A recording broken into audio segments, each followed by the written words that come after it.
রাইতে সুন্দর দেন দিনের বেলা রাত্রে ভিডিও দেখিয়ে দেবে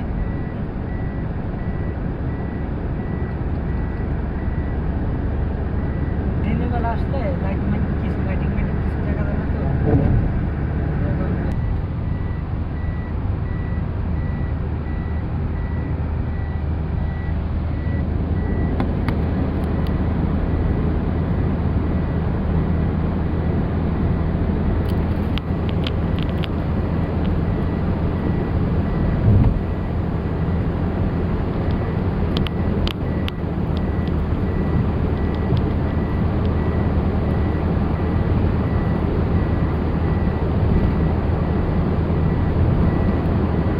তো স্বপ্নের পদ্মা সেতু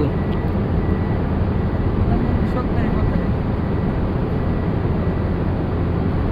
কিছু হোক না হোক আমাকে যা আসা তো অনেক বড় করেছে অন্তত 100 বছর আগে গেছে তাহলে হ্যাঁ পদ্মা সেতু হতে আপনাদের হ্যাঁ 100 বছর আগে গেছে আমাদের যে যাওয়া আসা যে একটা ঝামেলা ছিল বা একটা দূরে অসুবিধা হতো সেই জিনিসটা তো এখন নাই। ঘন্টা ঘন্টা বসে আগে জার্নিতে জিপে সোয়াদ বাড়াই যেত ঢাকায় আসলে ঢাকাতে গেলে দেখেন গ্যাস পাম্পে যাই দেরি করছি না করছি কিন্তু রাস্তায় কোনো দেরি হয়নি তো রাস্তায় কোনো দেরি নাই। কিন্তু এখন কি একটা কি জার্নি করা ভালো লাগে না আগের জার্নির একটা না, মজা ছিল হয়। যে পদ্মায় এসে ওই গ্যাস বললাম হ্যাঁ। আচ্ছা গ্যাস বললেন এটা এবারে কি আগের জার্নির একটা মজা ছিল হ্যাঁ আগের জার্নি করা একটা মজা ছিল ফেরিঘাটে এসে বসে খাওয়া দাওয়া সবার সাথে আমার করতে গেলে একটা মজা ছিল অপরিচিত মানুষের সাথে সব পরিচিত মজা হওয়া। ছিল জানেরও 12টা বাজতো মজা সব তাই বাড়িতে গেলেই মজা পায় বেশি আর এখন খালি আইতাছি 2-3 ঘন্টা লাগে আগে 2 ঘন্টা 2.5 ঘন্টা ফেরি গাড়ি লাগছে তো ফোন ফোন দিয়েছে কই কই এই তো পদ্মা ঘাটে আচ্ছা তাই তো কাছে আইছিস 1 ঘন্টা পর ফোন দিয়েছে কই এইবারে রয়েছি এখনো এমনও গেছে আমার যে 10টা বাজে ফেরিতে উঠছি রাত্রে এমন এসে হয়েছে, ফেরি বাজে গেছে আর 12-3 নেই ফজরের আজানের পরে এসে সে ফেরি ছাড়াইছে। ওই পারের থেকে একবারে গাড়িতে আসলাম সন্ধ্যা 7টা বাজে সেই গাড়ি ফেরি ছাড়লো সকাল 10টা বাজে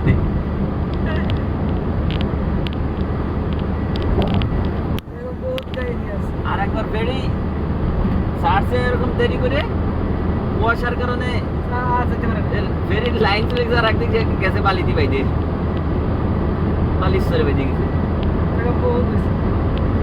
এগুলো তো সব স্মৃতি হিসেবে থেকে যাবে। বাড়াবাড়ি তারপর ওই লাইনে রাস্তা লং রাস্তা হলে ওই লাইনে ফেরিগুলো সার্ভিস হলো আরিসার লাইনে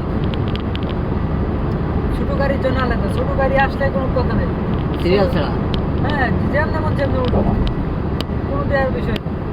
ছোট গাড়ি বেশি ফেরি একটা এনে করে তার করে শুধু গাড়ি বড় গাড়ি কোনো ধারে কাছে যেতে পারবো না আর এখন তো বর্তমানে আরেকবার রাত গাড়ির জন্য হইতো যে- বসে থাকে মনে আছে আমি তো হ্যাঁ। আমার বাসা থেকে আসলাম মাল সামান নিয়ে হয় চিরাগে ওরে মানে 3টে বাজে গাড়িতে উঠছি সেই গাড়ি আরিসায় উঠছে আরিসা ঘাটে যাইয়ে সারাদিন ওখানে বসা 7টা বাজে গাড়ি না ওই সেই মলান সাহেব মারা গেছে কোন মৌলানা সাহেব? ওই যে পাথানডাঙ্গা জানিয়েছিলাম গোলগ্রাম হ্যাঁ ওই যে মুরব্বী হাই ওই যে রাত্রে আসছিল হ্যাঁ দিতে আসছিল যে আমাকে যে মাদ্রাসা করছে যিনি। কবে মারা গেছে? এই যে গত সপ্তাহে হঠাৎ বুকে ব্যথা ওরা হাসপাতালে নিতে মারা গেছে আর স্টপ করছে স্ট্রোক করছে হার্ট অ্যাটাক করছে